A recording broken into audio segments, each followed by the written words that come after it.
to my channel. I'm Margot Spildy, co-founder of Grasp. And in this episode from our interview with Amity Farr from Simple Fly Life. So if you haven't seen her previous interviews, please check it out. This is the third in the session. And we have put links up there so make it easy for you. So just click on that and make sure you subscribe and watch Amity's video playlist. In today's video, Amity talks about her experience of having depression and her long road with her figuring out how to manage her mental health. And it is such an inspiring story. So let's all listen and watch this. Enjoy.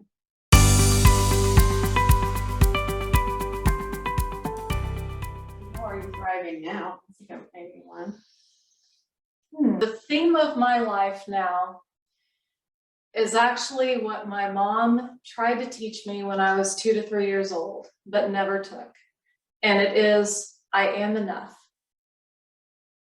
That has been so transformative in recent times. After I got out of the hospital in January of 2021, I fell into a deep depression, which is usually what happens after a mania. It's pretty much par for course. But during this depression, I found this wonderful place within myself, and I'll call it surrender. And surrender is where there's no striving. There's no need for achievement. It doesn't matter in a sense. In surrender, I am okay. In surrender, I am enough because of Jesus Christ. And in surrender, I find peace. And I realized during that depression that I was able to access that at will. And so it's a place that I try to go to every day. And I think in Eastern philosophy, it might be considered mindfulness or be here now, something along those lines. But my surrender is a place that I can go to just be, to deal with stress, to relax into the safety of not having to perform or to strive or to worry about what I have or have not achieved. It's a place of rest. And so that surrender is thriving for me. And it allows me to just kind of not get overwhelmed. In 2021, the hospitalization was triggered by stress. And at that time, Simple Fly Life was doing beautifully. And it was growing exponentially.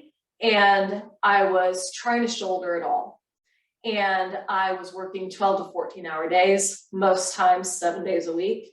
And it was too much. It was too much for anybody, but it broke me. And that's what sent me to the mental ward, one hopefully last time. And so I have learned through finding surrender and the depression to manage that and to say, okay, I'm going to give it until 5 p.m. today. I'm going to not work the weekends. I'm going to do it sensibly and realize that it doesn't in the end matter what I get done. It'll always wait for me the next day. And so it's kind of like learning self-care as a sole proprietor. And I have learned that it's okay to rest. It's okay to let it go. And funny enough, there was a time just very recently that my computer had an issue.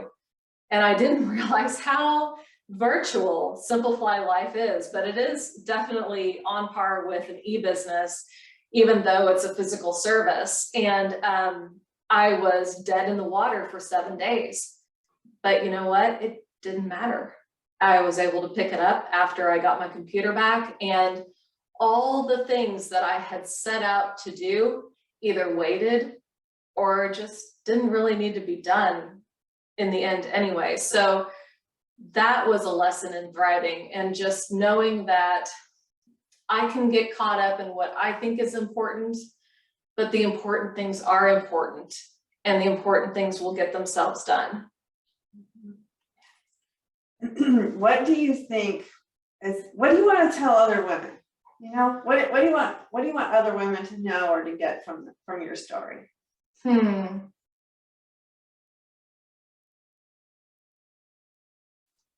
It's okay to think differently. It's okay to be considered crazy. When I started Simple Fly Life, I had a very dear family member who's close to me tell me that I would fail if I didn't charge a set price. And I cried on the way home in the car after I heard that, but I didn't let it stop me.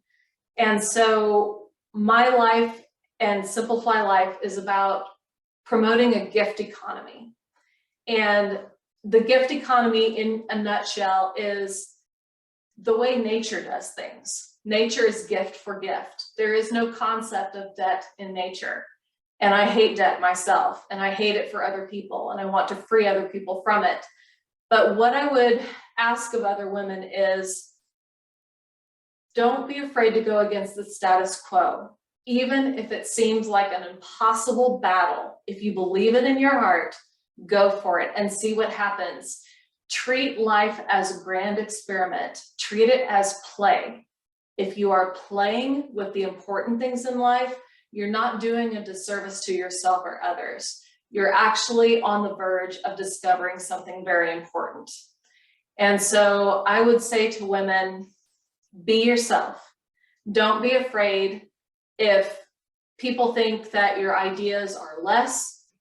If you believe in them, go for it and see what happens. Maybe you'll be right, maybe you'll be wrong, but you'll never know if you don't try. And always, always be resourceful. Believe in yourself. Believe that you can get it done with very minimal support or very minimal resources, because it's within yourself to create the change that you wish to see in the world. Thank you so much for watching the video. We would love to hear who has impacted you and who has given you the strength and the courage to keep going forward and to overcome things that have been difficult in your life. To those of you who would like to look at my book, please click on the link in the description box below. For a one-on-one strategy session or vision alignment call, please click the link to our website and you can sign up directly through the Calendly link there. Please follow us on our social media accounts and you can check out all the links below. Thank you. Don't forget to like, share, and hit the subscribe button so that we can keep you updated on our next topic, and I'll see you in the next video.